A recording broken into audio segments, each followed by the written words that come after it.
Now here, we have the front of our Roland SP606.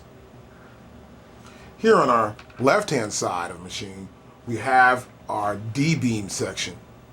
Here we can trigger a particular pad. It's a trigger. We pass the hand over, and it triggers the pad that we assign for the D-beam to trigger. We also go to synth, and we can assign the synth and the synth setting to be triggered by the D-beam.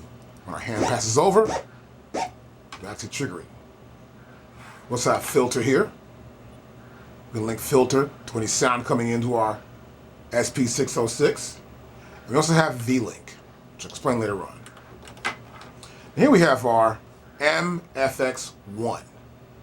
Here we have effects. We can press here with the 45 different effects that we can use on our SP606.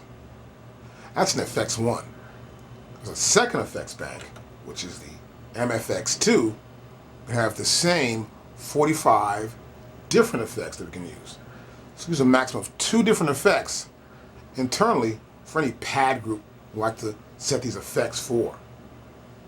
We also have knob assignment. We can assign these knobs to particular parameters. It's control knob 1, control knob 2, and control knob 3.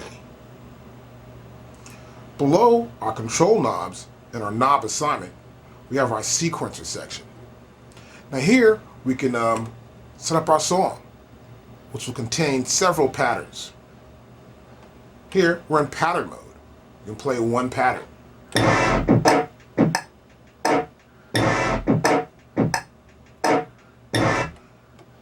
You can also select any one of these tracks within that pattern and turn off or on.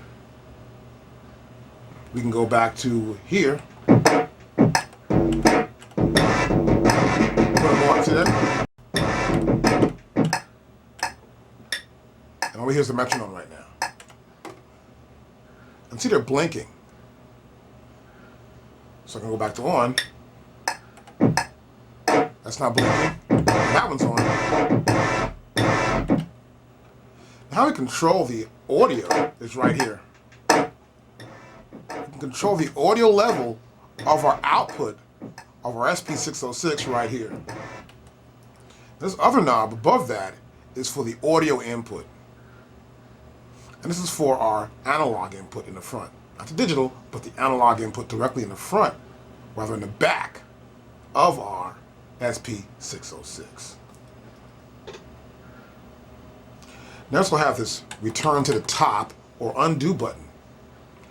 This is our rewind, our fast forward to the next part of our sequence. And here we have stop, of course. We have play, and we have record. Start recording on that particular sequence.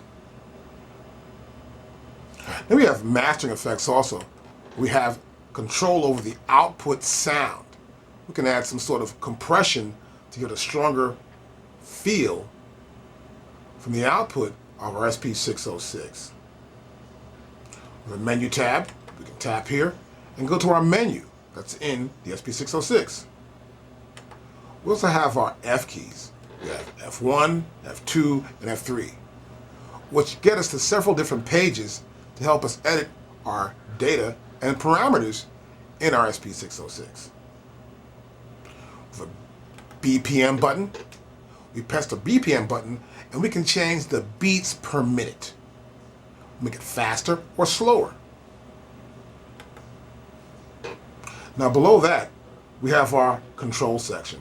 We have our internal control, where we can press play and control the machine itself, whether it's a song or a pattern.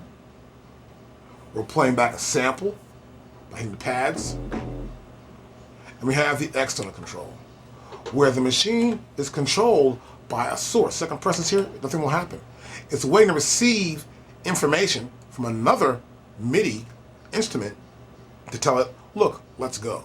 We're going to start from here and follow me. Next we have our sampling button right here. We'll press this button when we're in sampling mode to get ready to take a sample in to our SP606. We have our clipboard, where we can take a particular sample, save it on a clipboard, and place it anywhere on our 16 pads in any pad bank. And we have, of course, the pad bank button. Here on our pad bank button, we can select any pad bank we like, whether protected or unprotected. Now, a very important key is our function key. With the function key, it allows us to access other parameters that you may see below each one of these pads, or some of these pads. There are no parameters below 4, 7, and 8, but you can see we have parameters here in the sample parameter under 13.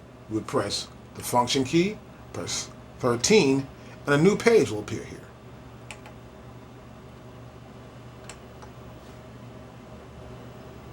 Or we can press function and press pad, utility, and we'll see the utilities for the pad. Control velocity, sensitivity.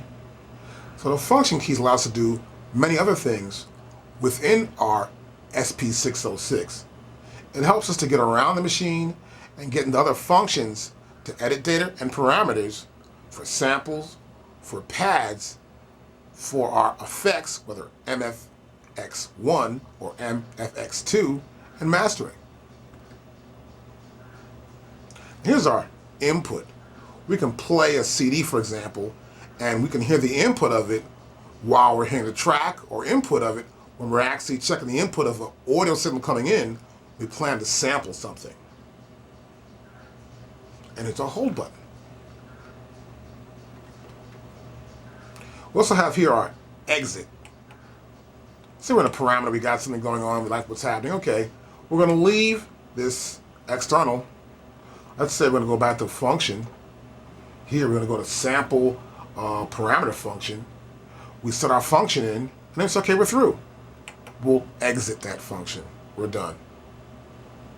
We can also go to parameter function. We find what we want to get, and we can enter the information. We'll enter that. We'll say yes, we want to keep that, and we will enter that data in. We'll press enter first, then we'll press exit.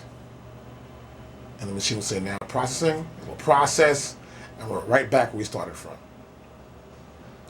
And we also have our cursor control center, which is right here. We can move the cursor up and down.